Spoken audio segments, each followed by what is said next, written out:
अस्सलाम वालेकुम। पाकिस्तान जिंदाबाद। एक तो आज यौम आज़ादी है जी। आप सब को अगर लगता है कि आप लोग आज़ाद हैं तो आपको आज़ादी मुबारक।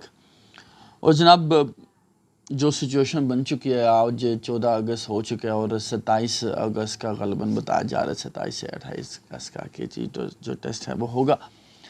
अब देखना ये है कि ऑलमोस्ट 13-14 रोज़ रह गए। सवाल ये है कि इन अयाम में क्या हो सकता है, लेकिन हो क्या रहा है फ़िलहाल, पहले ये देखना बड़ा ज़रूरी है। देखें, जैसे ही हमने इस हवाले से बात की, पीएमडीसी का नोटिफिकेशन आया, उन्होंने कहा कि जी हम उस डेट पर ही जो टेस्ट है वो करवाएंगे। उसकी जो बड़ी वजह उन्होंने बताई कि जी हम तो शायद करवा भी लें कुछ रोज़ की तोसी, लेकिन जो यूनिवर्सिटीज़ हैं, जो कॉलेजेस हैं, तमाम तर इदारे जो कि सूबाई हुकूमत के मातहत आते हैं, उनकी जानिब से हमें बताया गया कि तैयारियां मुकम्मल हो चुकी हैं और हम जो है वो किसी सूरत मज़ीद डिले नहीं कर सकते। बिल्कुल गलत बयानी इसलिए मैं इसको कहता हूँ कि जो मातहत इदारे होते हैं वो मातहत इदारे होते हैं।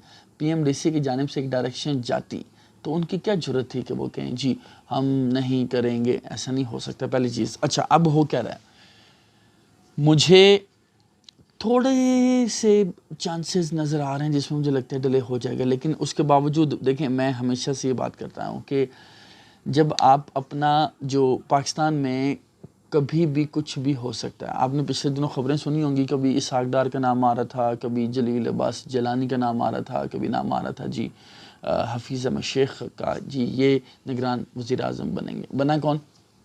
एक नया चेहरा जो कि बलूचिस्तान से काकड़ साहब ताल्लुक़ रखते हैं। अच्छा, अब मामला ये है कि पाकिस्तान में कभी भी कुछ भी हो सकता है। पाकिस्तान से कुछ ख़ास उम्मीदें वाबस्ता करना बड़ी बेवकूफ़ी होती है। यहाँ पर कभी भी कुछ भी हो सकता है। तो एमडीकैट डिले के हवाले से सिर्फ ये कहना कि ये नहीं होगा, ये भी बड़ा अहमकाना कमेंट होगा, और ये कहना कि होगा आप सब छोड़ के बैठ जाएं, ये भी बड़ी बेवकूफ़ी होगी। तो आपको बड़ा बारीकी के साथ इस मामले को लेकर चलना होगा। अब अगर मैं ये कहूँ कि टेस्ट में मज़ीद डिले हो सकता है तो उसके लिए मेरे पास कुछ लॉजिक्स, कुछ रीज़न्स, कुछ ग्राउंड होनी चाहिए। ग्राउंड क्या है? पहली चीज़ ये है, एक ख़ातून हैं जी आमना हसन शेख, उनका नाम है, एडवोकेट हैं, उनकी जानिब से नून लीग से उनका ताल्लुक़ है। और ज़हरा वदूद फ़ातमी जो हैं, इन्होंने भी उनको रिक्वेस्ट की, और वकील हैं, उन्होंने कहा कि जी मैं यानी कल, आज 14 अगस्त है, 15 अगस्त को जब अदालतें खुलेंगी मैं एक पटिशन फ़ाइल करूँगी इस्लामाबाद हाई कोर्ट में, और मैं एमडीकैट से सवाल पूछूंगी पीएमडीसी से माज़रत के साथ कि भाई आप एमडीकैट में बच्चों को मज़ीद ताख़ीर क्यों नहीं दे रहे, तोसी क्यों नहीं दे रहे, क्योंकि गुज़श्ता 5-6 साल का अगर रिकॉर्ड निकालें तो कभी भी अगस्त में पेपर नहीं हुआ। पहली रीज़न जो मुझे लगता है कि शायद डिले का बायस बन सके। दूसरी जनाब रीज़न जो है वो कल जो है डॉक्टर रफ़ाकत गुजर YDS इनका ताल्लुक़ है, सर्विसेज हॉस्पिटल लाहौर में सर्व कर रहे हैं। इनकी जानिब से ऐलान किया गया कि मैं हज़ारों डॉक्टर्स के साथ, सैकड़ों डॉक्टर्स के साथ पीएमडीसी के बाहर आऊँगा। इनके ख़ुद के भी मसाइल हैं नेशनल रजिस्ट्रेशन एग्ज़ाम के हवाले से, और जनाब एमडीकैट के बच्चों के मसाइल भी हमने इन तक पहुँचाए। इन्होंने कहा है कि हम उस पर भी बात करेंगे। अब इस दौरान अगर एमडीकैट के कुछ बच्चों को ज्वाइन कर लेते हैं तो ज़ाहिर है उसका इम्पैक्ट डबल हो सकता है। तीसरी रीज़न जो मुझे लगती है, एक साहब हैं जी अहमद पनसोता, सीनियर लॉयर हैं, माहिर हैं कानून के, उनको भी अप्रोच किया गया। उनकी जानिब से भी बच्चों को दावत दी गई है कि आप मेरे ऑफिस में आए, मैं इस हवाले से बात करूँगा, पटिशन फाइल करूँगा। अब जो सबसे अहम इशू है वो ये है कि आप में से सब लोग अगर ट्विटर पे ही रहेंगे और उनके साथ मिलेंगे नहीं, सवाल ये है क्या आप में से कोई गया उनसे मुलाकात के लिए, उनका रब्ता नंबर लिया, मुझसे रब्ता नंबर मांगा, या उनसे रब्ता किया, या उनके ऑफिस गया? नहीं, मेरी इतला ये है कि अभी तक कोई नहीं गया। आप में से जो इस्लामाबाद या पिंडी से ताल्लुक़ रखता है उनके साथ कॉल पे बात करें, उनके ऑफिस जाए ताकि उनको सारा केस बयान किया जाए, ताकि वो उसको भी पटिशन की सूरत में अलग से फ़ाइल कर दें, या जो मिस आमना एडवोकेट हैं उनके साथ ही फ़ाइल कर दें। अच्छा, अब चौथी रीज़न जो मुझे लगता है कि शायद एमडीकैट जो है वो डिले हो सकता है, सेनेटर जो अफरीदी हैं जो कि डिप्टी चेयरमैन हैं सेनेट के, उनके हवाले से भी थोड़ी देर पहले मैंने एक ट्वीट पढ़ी जिसमें ये बताया गया है कि उन्होंने भी यकीन दहानी करवाई है कि वो पीएमडीसी के साथ जो हुकाम है उनसे मुलाकात करेंगे और उनको इस चीज़ पर कायल करेंगे कि आप जो है बच्चों को मज़ीद टाइम दें। ये 4-5 वजूहात हैं جس کی بنا پہ مجھے لگتا ہے کہ there is very slight I would say little bit chances کہ ابھی بھی ایم ڈی کیٹ میں تاخیر ہو سکتی ہے. اب اگر ہو سکتی ہے اس کا مطلب یہ نہیں ہے کہ آپ جناب اپنی تمام تو اسٹڈیز اپنے تمام تو اسکیجول کو ڈسٹرب کر کے بیٹھ جائیں اور سوچیں جی 15 دن مزید مل جائیں گے تب میں پڑھ لوں گی تب میں پڑھ لوں گا. ایسا نہیں کرنا. آپ نے اپنی اسٹڈی کو جاری رکھنا ہے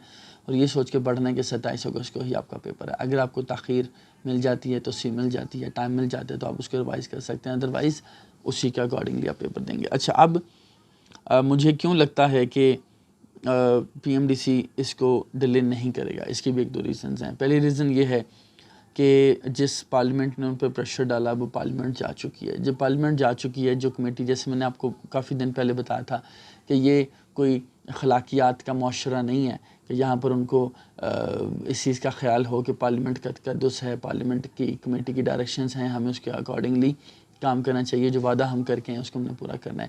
ایسا کچھ نہیں ہے. یہاں پہ جناب جس کی لاٹھی اس کی بھینس والا چکر ہے, ان کو پتہ ہے کہ پارلیمنٹ کا جو ڈنڈا تھا وہ سر پہ تھا, تب انہوں نے کہہ دیا کہ جی ہم اس معاملے کو ٹیک اپ کریں گے.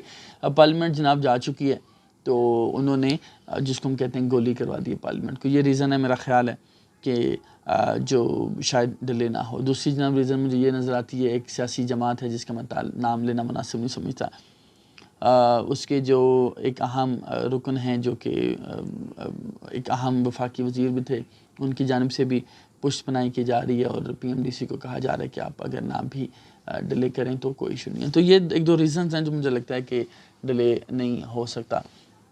لیکن اس کے باوجود میں آخری بات جو ہے, مجھے بڑا دکھ ہوا کیمبرج کے بچوں کا کل مسئلہ بنا اور وہ جناب حامد میر نے ٹویٹ کی, بڑے سینئر صحافیوں نے ٹویٹ کی ہوئی ہیں, اس پر بات کی ہوئی ہے. لیکن ایم ڈی کیٹ کا جو ٹاپ ٹرینڈ تھا nobody gave a damn. آج میں صبح خبریں سن رہا تھا, اے آر وائی کی ہیڈ لائنز میں نے کیمبرج کا ایشو دیکھا. آج پریس کلب اسلام آباد, press club Lahore, press club Karachi کے باہر پروٹیسٹ ہوگا کیمبرج اسٹوڈنٹس کا, سب اس کو کور کریں گے. ایک تو ایم ڈی کیٹ اسٹوڈنٹس باہر نہیں نکلے, لیکن اگر وہ ڈیجیٹل پروٹیسٹ بھی کر رہے ہیں تو پھر بھی کسی نے نوٹس نہیں کیا, کسی بڑے صحافی نے ان کے حق میں ٹویٹ نہیں کی. 2.25 لاکھ بچے ہیں, 10-15 ہزار بچے نہیں ہیں. تو یہ بڑا منافقانہ سا رویہ ہے اس معاشرے کا کہ ایک طرف وہ بچے ہیں جو اشرافیہ ہیں, جو کہ بحریہ ٹاؤن میں DHA میں ڈپلومیٹک انکلیو میں رہتے ہیں, ہمارے بہن بھائی ہیں, ہم ان کو برا نہیں کہہ رہے, ان کے ساتھ بھی انصاف ہونا چاہیے. لیکن دوسری طرف ان 2.25 لاکھ بچوں کو اگنور کرنا جو کہ ذہین بچے ہیں, ڈاکٹر بننا چاہتے ہیں اور مانگ کر رہے ہیں کچھ بھی نہیں, صرف تھوڑا سا ٹائم. تو یہ بڑا افسوسناک ہے. لیکن جناب ہم کھڑے تھے, کھڑے ہیں, کھڑے رہیں گے انشاءاللہ. ان کے ساتھ بھی کھڑے ہیں, آپ کے ساتھ بھی کھڑے رہیں گے. اور میں کوشش کر رہا ہوں رابطے کرنے کی پولیٹیشنز کے ساتھ بھی, اہم سیاسی اور جو دیگر شخصیات ہیں ان کے ساتھ بھی. مجھے امید ہے کچھ نہ کچھ ہو جائے گا. لیکن میں کہتا ہوں کہ اسٹرگل ہمیں کرنے دیں, آپ پڑھائی کریں اور تیاری کریں, تاکہ اگر ایسا نہ ہو سکے تو آپ کا جو شیڈیول ہے وہ ڈسٹرب نہ ہو. اپنا بہت سارا خیال رکھیے گا. Thank you so very much.